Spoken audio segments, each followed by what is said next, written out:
En esta clase vamos a abordar la conceptualización de los trastornos de personalidad con especial énfasis a la conceptualización del DSM-5.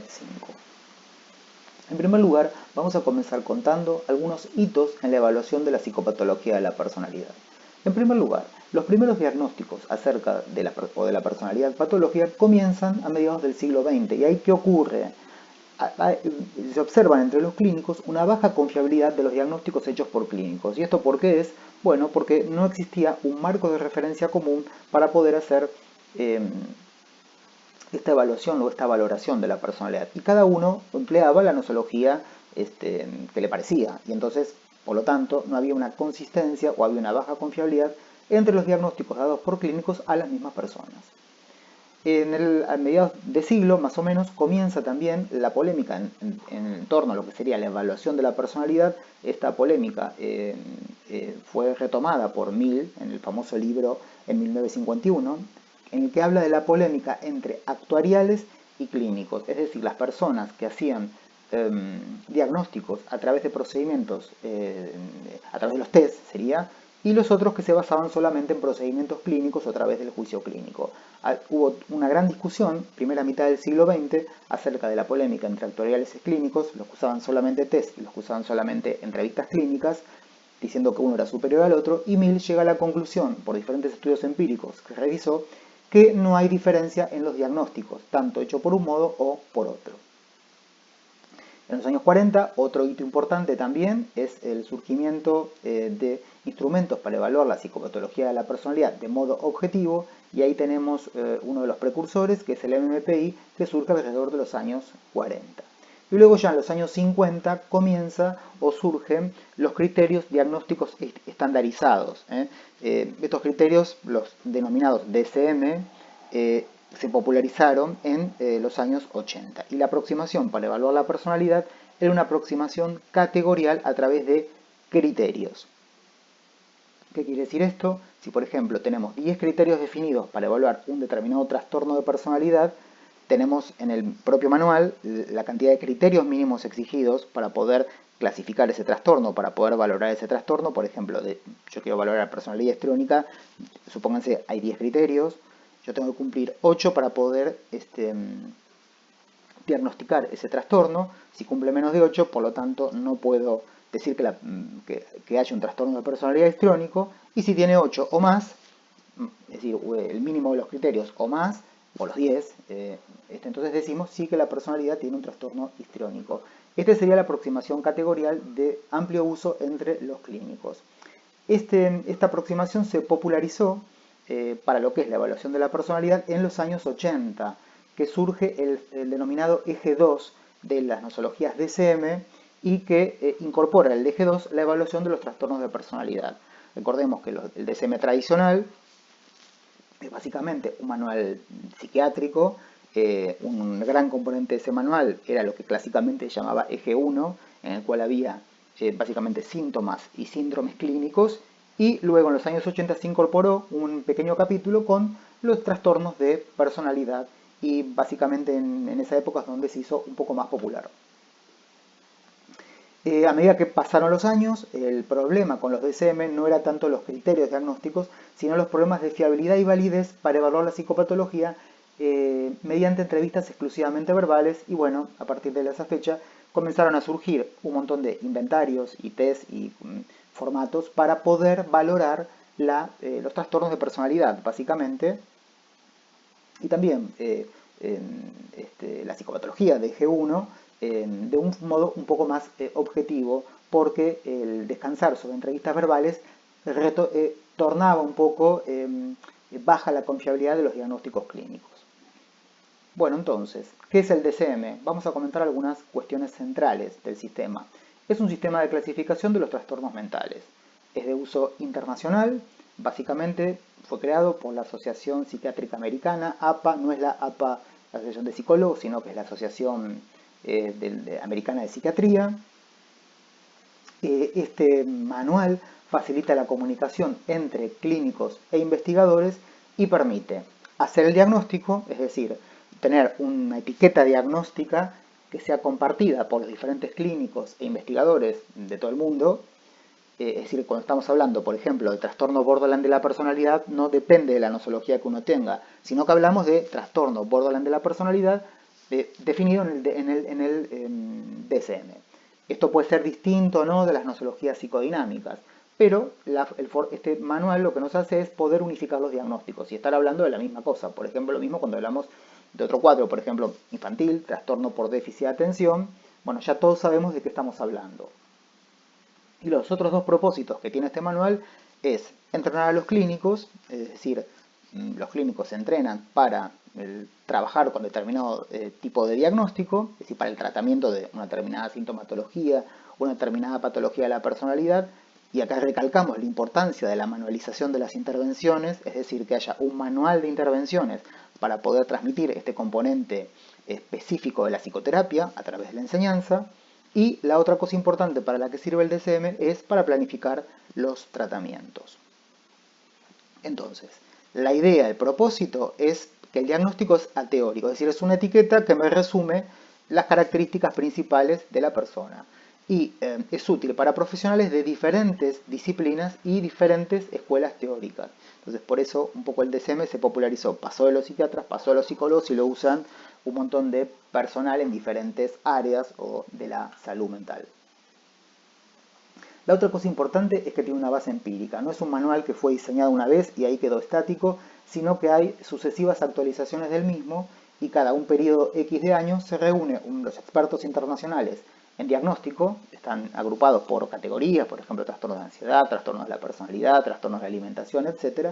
Y deciden si hay base empírica suficiente para incorporar o retirar algunos de los diagnósticos.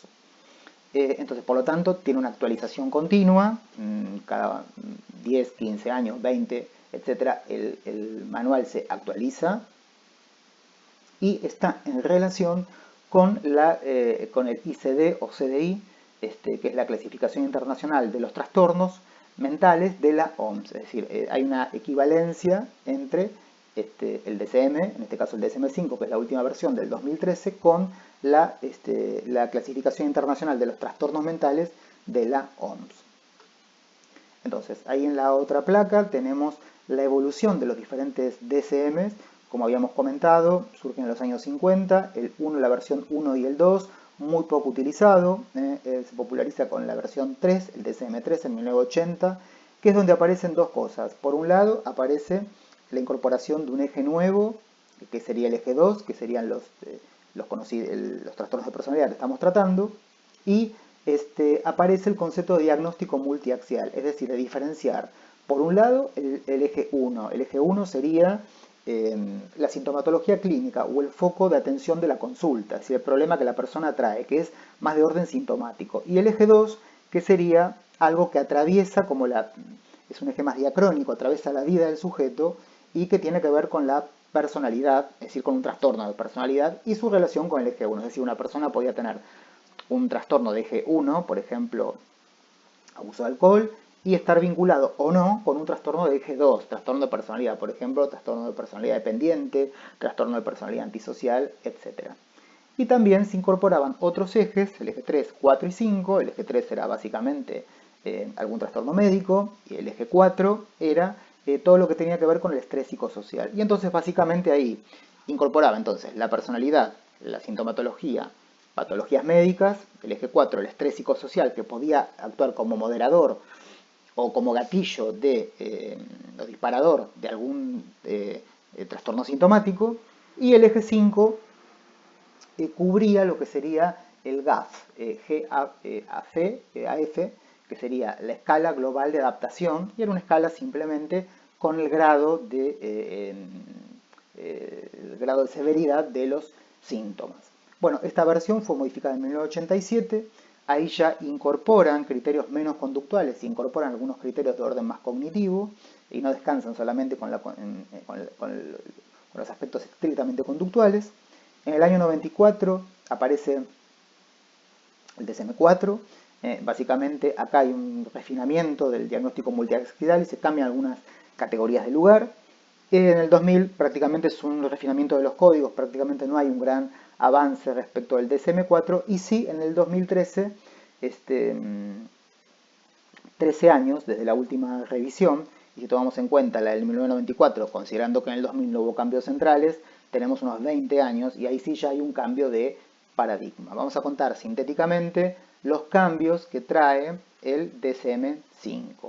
Entonces, ahí básicamente se incluyen nuevos trastornos psicopatológicos, por ejemplo, trastorno neurocognitivo leve, trastorno por ingesta compulsiva, que no estaban contemplados en el DSM anterior. Hay menos diagnósticos por cada sujeto, es decir, se reducen la cantidad de diagnósticos. Con el diagnóstico multiaxial de los DSM anteriores, un sujeto podía acumular una gran cantidad de diagnósticos en diferentes áreas.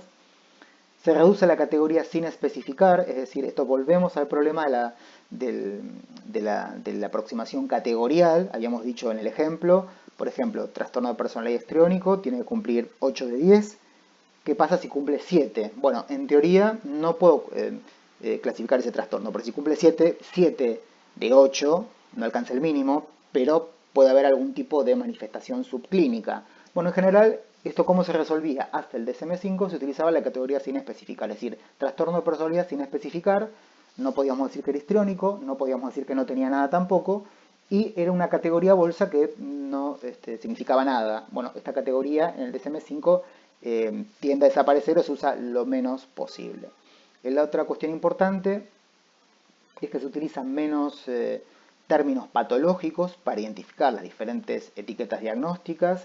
Hay, por ejemplo, el uso de parafilias, se cambió por lo que sería disforia o trastorno de identidad de género, es decir, un lenguaje un poco más inclusivo. Y por ende se actualizó el vocabulario. Y también la otra cuestión importante que aparece el concepto de spectrum, es decir, el manual tiene una agrupación de los trastornos similares. En teoría, que tengan una teoría similar de base, se agrupan juntos en un espectro de severidad. Por ejemplo, leve, moderado, grave. El ejemplo más común es trastorno de personalidad autista, que en los DSM anteriores estaba dividido en síndrome de Asperger, trastorno generalizado del desarrollo, etcétera, etcétera. Ahora es un único trastorno que tiene niveles. Y entonces estos se agrupan en forma teórica. Este concepto de spectrum funciona bien para los trastornos del espectro autista, para los trastornos bipolares, etc. Bueno, acá vamos a comentar lo que sería el concepto de trastorno mental, en general, no de trastorno de personalidad, trastorno mental o trastorno psicológico o psicopatológico, como ustedes lo quieran llamar, para el DSM-5. Entonces, en primer lugar, es un síndrome caracterizado por una alteración clínicamente significativa, es decir, tiene que tener un impacto clínico, tanto en lo que sería la cognición, la regulación emocional o el comportamiento de un individuo, y que esto refleje una disfunción tanto en procesos psicológicos, en biológicos o de principios subyacentes al funcionamiento mental. Entonces, estos trastornos mentales o psicológicos se asocian generalmente con un malestar significativo en la vida social, laboral u otras actividades importantes. Es decir, tiene que tener un malestar clínico o para la persona o para los demás y tiene que verse concretamente. Acá viene una aclaración importante. Una respuesta esperable o aprobada culturalmente a un estresor, como por ejemplo la muerte de un ser querido, no es un trastorno mental.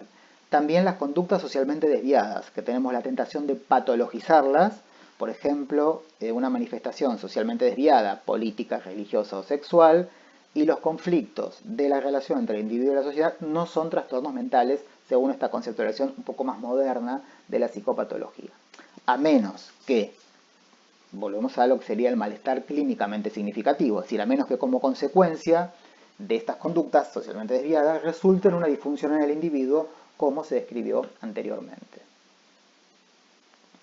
Bueno, y entonces, ahora sí, vamos a hablar de lo que sería entonces un trastorno de personalidad. Ese es un trastorno general. Recordemos que el DSM tiene patologías más sintomáticas y patologías más vinculadas con los trastornos de personalidad. La mayor parte del manual básicamente trata con las patologías más generales. Bueno, entonces, criterios para considerar un trastorno de personalidad en el DSM-5: patrón duradero, larga duración de experiencia interna y comportamiento en dos o más de las áreas que se comentan a continuación: cognición, afectividad, funcionamiento interpersonal y control de impulsos. El patrón resulta inflexible generalizado a lo largo de un amplio rango de situaciones sociales y personales. Bueno, acá viene otra vez el malestar clínicamente significativo o disfunción en las áreas sociales, es decir, un malestar para la persona o para los otros. el patrón es estable y de larga duración, es decir, si comienza, por ejemplo, una persona de consulta tiene 40 años y comenzó hace 3 años, no es un trastorno de personalidad, sino que tiene que ser estable y de larga duración empezando en la adolescencia o la adultez temprana. Y el criterio E, es también muy importante, no resulta atribuible a los efectos fisiológicos de una sustancia u otra condición médica. Es decir, si la persona tiene alguna alteración, producto de haber tomado alguna droga u otra condición médica, biológica, podríamos decir, entonces no podemos hablar de un trastorno de personalidad, es otra cosa. Bueno, la estructura de los trastornos de personalidad es del formato de los clústeres. Y entonces los clústeres tienen esta estructura, es decir, tienen 3 clústeres. Grupo B y grupo C. Esta estructura se mantiene, es idéntica a la del DSM-4. Se intentó cambiar en el DSM-5, vamos a comentar a continuación cuáles fueron las problemáticas para cambiar, pero básicamente no se llegó a un acuerdo a la salida del manual en el 2013 y se decidió mantener la estructura clásica de agrupación de trastornos de personalidad. Es decir, ahí tenemos grupo A. ¿Quiénes son? Son sujetos que suelen parecer raros o excéntricos, es decir, son los trastornos de personalidad grave. Ahí tenemos trastorno paranoide, trastorno esquizoide o trastorno esquizotípico. ¿Por qué son graves? Porque en el eje 1, sería lo que bueno, ya no se llama más en el DSM-5, eje 1, es decir, está vinculado con o pensamiento extravagante, algún trastorno, alguna sintomatología psicótica, es decir, alguna sintomatología grave. Luego tenemos los grupo B, sujetos dramáticos emotivos inestables, podríamos llamarle, si ustedes quieren, trastornos externalizantes, trastorno disocial de la personalidad, trastorno límite de la personalidad, trastorno histriónico o trastorno narcisista de la personalidad. Y el grupo C, que sería un clúster de trastornos internalizantes que podríamos comentar. Por ejemplo, ahí estaría el trastorno de personalidad por evitación, el trastorno de la personalidad por dependencia y el trastorno obsesivo compulsivo de la personalidad.